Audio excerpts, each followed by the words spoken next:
BBC Urdu کے programme سیربین میں وقفے کے بعد ایک بار پھر خوش آمدید. میں ہوں ارم گیلانی.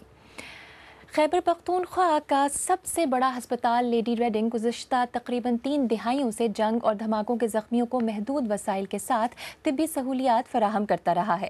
صوبے کے اس سب سے بڑے ہسپتال میں جو جدید طبی سہولیات ہونی چاہیے وہ نہیں ہیں. کہا جا رہا ہے کہ اگر اس ہسپتال میں جدید سہولیات ہوتی تو کئی زخمیوں کو مرنے سے بچایا جا سکتا تھا.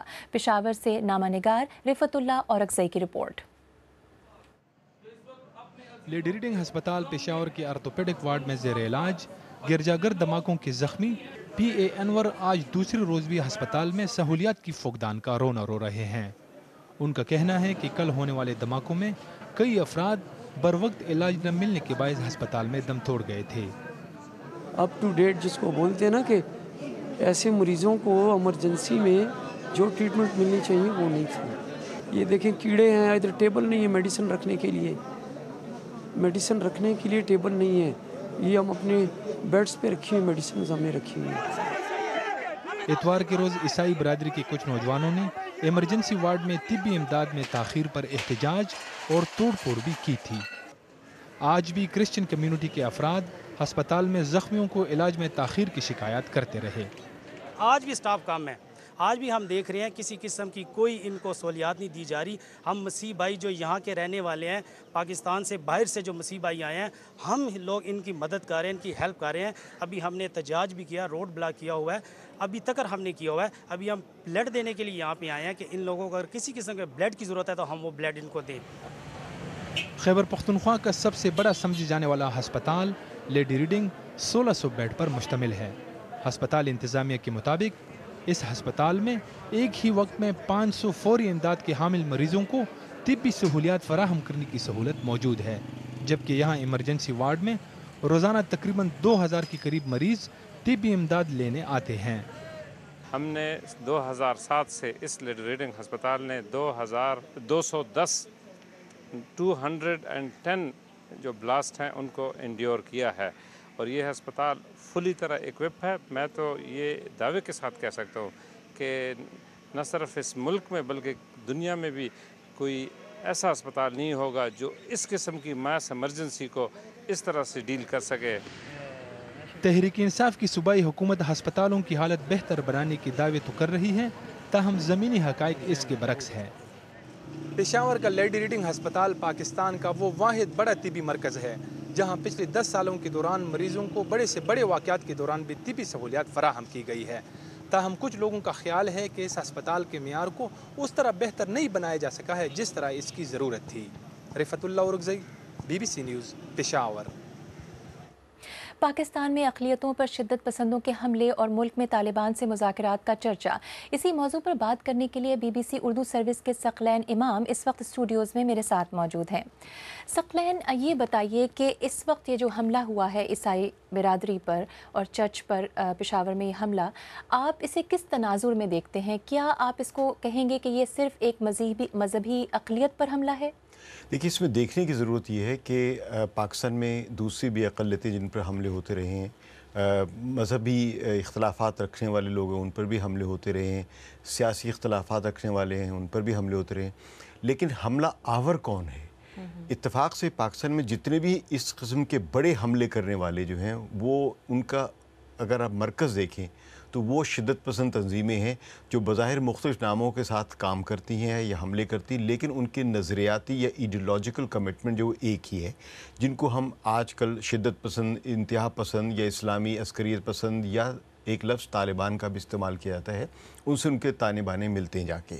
اور یہ نظریاتی طور پہ ایک ایسے مذہبی انتہا پسند خیالات رکھتی ہیں جس میں اختلاف جن سے بھی ہے ان پر یہ حملہ کرنا جائز سمجھتی ہیں, اور اپنے لیے یہ مذہبی ذمہ داری سمجھتی ہے کہ جو بھی ان کے نظریات کے مطابق اپنی زندگی نہیں گزار رہا, چاہے وہ مسلمان ہی کیوں نہ ہو, یہ اس کو واجب القتل سمجھتے ہیں.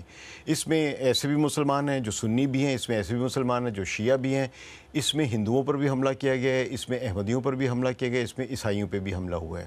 تو اس جو چرچ پر جو پشاور میں کل حملہ ہوا ہے اس کو ہم قطعی طور پہ نہیں کہہ سکتے کہ مسلمانوں نے مجموعی طور پہ اقلیت پہ حملہ کیا, جیسے کہ جب کوئی فرقہ وارانہ ہنگامے ہوتے ہیں یا جس طرح کہ بھارت میں مظفر نگر میں ہوا کہ ایک فرقے کے لوگ یعنی ہندوؤں نے مسلمانوں کے دیہاتوں پہ حملہ کر دیا یا مسلمانوں نے ہندوؤں کے دیہات پہ حملہ کیا، یہاں پہ ایسا نہیں ہے. یہاں پہ پرامن مسلمان، پرامن عیسائی، پرامن سکھ، پرامن جو باشندے ہیں اس ملک کے، وہ اکٹھا ایک ہی محلے میں رہ رہے تھے بڑے سکون کے ساتھ. انہوں نے آپس میں حملہ نہیں کیا. کسی انتہا پسند گروہ جس کی طرف میں نے اشارہ کیا ہے، انہوں نے چھپ کے خودکش حملہ بہت طاقتور بم کے ساتھ کیا.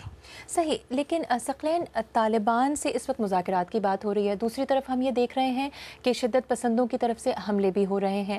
تو یہ بتائیے کہ کہیں ایسا تو نہیں جیسے کہ کچھ سیاستدان کہہ رہے ہیں، کچھ تجزیہ کار کہہ رہے ہیں کہ یہ مذاکرات کو کے جو ماحول جو بنایا جا رہا ہے اس کو خراب کرنے کے لیے یہ سب کچھ ہو رہا ہے؟ You agree? دیکھیے، ماحول کو خراب کرنے کے لیے کوشش شاید کوئی کر رہا ہو، ممکن ہے جو آدمی جس زاویے سے دیکھتا ہے.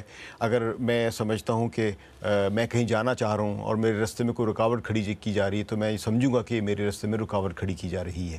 لیکن اس کو ذرا بڑے تناظر میں اگر دیکھا جائے تو بنیادی طور پر وہ سیاستدان جو یہ کہہ رہے ہیں کہ مذاکرات کے ماحول کو خراب کرنے کے لیے ایسے حملے کیے جا رہے ہیں یا ایسے حملوں کی صورت میں مذاکرات نہیں ہو سکتے جیسے کہ وزیر اعظم نے بھی کہا، ان سے بنیادی سوال یہ بنتا ہے کہ انہوں نے جب تک مذاکرات کی بات کی ہے انہوں نے تو یہ بتایا ہی نہیں ہے سرکاری طور پہ کہ وہ کس سے مذاکرات کرنے جا رہے ہیں.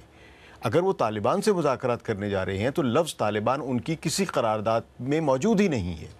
اگر وہ کسی شدت پسند تنظیم سے مذاکرات کرنے جا رہے ہیں تو کسی شدت پسند تنظیم کا نام ہی نہیں لیا گیا ہے.